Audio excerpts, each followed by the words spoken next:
Salut les amis, bienvenue sur la chaîne YouTube de Foil Magazine et Subpassion. Aujourd'hui, je te parle pas d'un stand-up paddle ou d'un foil, mais je te parle d'une pompe électrique qui va te servir de gonfler ton paddle gonflable, ton kite ou ta wing. Et le modèle du jour, c'est la Outdoor Master Shark 3 Mini. Si tu suis la chaîne, tu sais que je les ai presque toutes testées, les pompes électriques. La Shark 3, que tu peux retrouver en article sur Subpassion. Et là, cette fois-ci, c'est le modèle Mini. On va voir quelle est la différence. Alors, est-ce que c'est la meilleure pompe pour gonfler ton matos nautique au monde? C'est ce que je te propose de savoir aujourd'hui et maintenant. C'est parti, générique! Pour commencer, pourquoi utiliser une pompe électrique? Et ouais, ça sert à quoi, hein? On a des pompes manuelles aussi. Elle va te permettre de gonfler ou dégonfler ton stand-up paddle. Le fait de la dégonfler et d'enlever complètement l'air, c'est ce qui te permettra de ranger plus facilement ta planche. D'ailleurs, je parle de planche de stand-up paddle gonflable, mais ça peut être ta planche de wing gonflable aussi. Également, les voiles de kite et les voiles de wing, même si franchement, il faut même pas une minute pour gonfler manuellement ce genre de produit, mais ça servira aussi pour gonfler, par exemple, un matelas pneumatique. Cette pompe peut gonfler jusqu'à 20 PSI, ça c'est vachement bien, c'est devenu un standard, mais je le précise parce qu'il y a encore beaucoup de pompes sur le marché qui gonflent jusqu'à 15 PSI seulement. L'avantage de cette pompe, tu vas voir, c'est qu'elle peut gonfler jusqu'à 4 planches de paddle gonflable en 12,6, ça c'est pas mal. Et enfin, elle fonctionne sur batterie, et ça c'est quand même le top, tu n'es pas obligé d'être à côté de ta voiture ou d'une prise électrique pour recharger ton matos, tu peux l'emmener directement sur la plage. Allez, quelques caractéristiques concernant cette Shark 3 Mini d'Outdoor Master. Niveau taille, écoute, elle est moins encombrante que la Shark 3 parce que c'est la Shark 3 Mini, mais elle fait quand même sa taille, hein. C'est pas un petit bloc. Niveau poids, c'est pareil, elle pèse quand même 2 kg. C'est pas rien quand tu mets ça dans ton sac ou quand tu dois te la trimballer. Heureusement que tu as une petite poignée bien sympa orange en tissu qui est très jolie pour pouvoir la porter. Et niveau prix, elle se vend aujourd'hui 189 € sur le site Outdoor Master. Mais grâce à eux et Subpassion et Foil Magazine, tu as un code de réduction qui te permettra d'économiser 15% et ça, c'est pas mal du tout. Et enfin, concernant la batterie de celle-ci, elle fait 74 Wh et 45 volts. Maintenant, un rapide unboxing.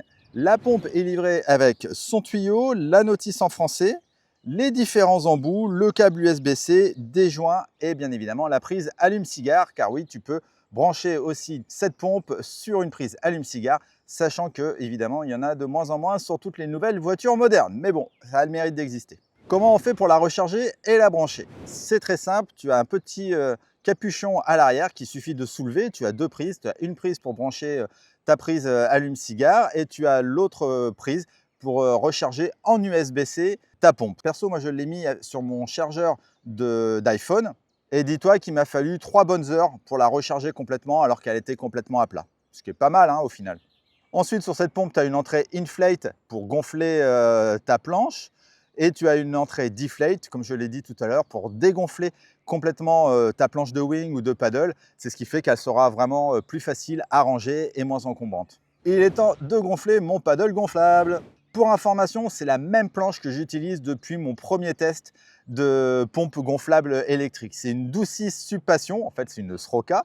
Et comme ça, c'est vraiment ma planche de référence pour tous mes tests. Pour commencer, tu prends ton tuyau avec l'embout de paddle et il faut que tu choisisses le bon joint en fonction de ta planche. Ensuite, pour allumer la pompe, c'est pas très compliqué, tu appuies quelques secondes sur le bouton on.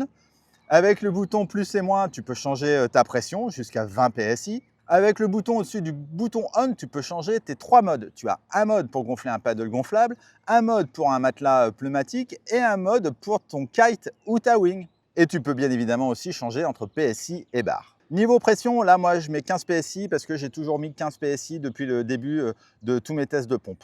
Sur l'écran, tu peux voir la pression voulue, la charge de ta batterie, c'est les 4 petites barres autour. C'est pas très précis mais bon, et ton mode de fonctionnement. Maintenant, on branche l'embout de la pompe au paddle en soulevant le petit capuchon, en mettant le petit bitonio en position haute et on appuie sur on pour lancer la pompe. Au début, elle se met en mode soufflerie et après, elle fait un bruit d'enfer. Et là, elle envoie de l'air à fond pour gonfler ta planche. Chose importante, sous la pompe, tu as des caoutchoucs. C'est ce qui fait que quand tu la poses, elle ne se balade pas dans tous les sens et ça, c'est vachement bien. Dis-toi qu'il m'a seulement fallu 4 minutes et 50 secondes pour gonfler ma planche.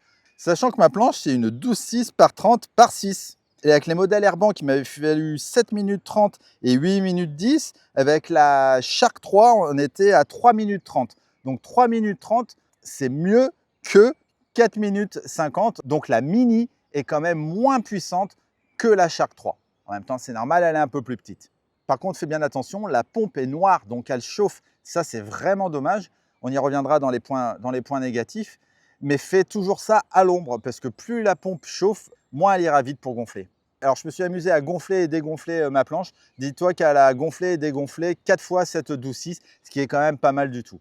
Donc, je le redis, vis-à-vis de la Shark 3 normale, cette pompe, c'est la Mini. Elle est donc plus petite, plus compacte. Elle gonfle 4 planches, alors que la Shark 3 normale, elle en gonfle 6.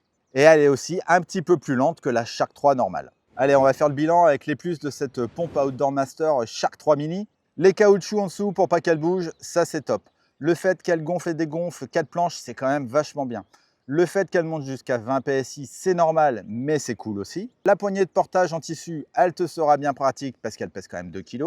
Le fait d'avoir une pompe électrique rechargeable, c'est super, pas besoin d'avoir une prise électrique, même si tu as quand même la prise allume-cigare si tu veux la brancher à ta voiture. 4 minutes 50, c'est quand même vachement bien pour gonfler un paddle gonflable, ou alors ta wing ou ton kite, ou ta planche de wing. Et le fait d'avoir les 3 options pour gonfler un paddle, un kite wing ou un matelas, ça je trouve que c'est bien aussi. Tu sais aussi que j'aime bien parler des axes d'amélioration que j'aimerais avoir sur ce produit. Le fait d'avoir les 4 barres de chaque côté pour la charge de la batterie, je trouve pas ça top, je trouve pas ça très précis. 2 kg, je trouve quand même que c'est lourd, alors que maintenant il existe sur le marché des pompes qui font moins d'1 kg. La prise allume-cigare, c'est bien de l'avoir fait, mais sincèrement, peut-être à part les camping-cars, mais je crois qu'il y a quasiment plus de voitures qui ont ça. Le noir, malheureusement, on ne devrait plus faire des pompes noires. Le noir, ça chauffe au soleil. Moi, franchement, ça ne me rassure jamais. Après, quand tu touches la pompe, vraiment, elle est super chaude, donc tu es obligé de faire ça à l'ombre. Le bruit, toujours le bruit. Punaise, qu'est-ce qu'elle fait comme bruit, celle-là. Donc vraiment, ne te mets pas à côté des gens pour la gonfler. Essaye de te mettre un peu dans un coin parce que tu vas vite leur casser les oreilles. Je crois vraiment qu'en plus, celle-là, c'est la plus bruyante de toutes.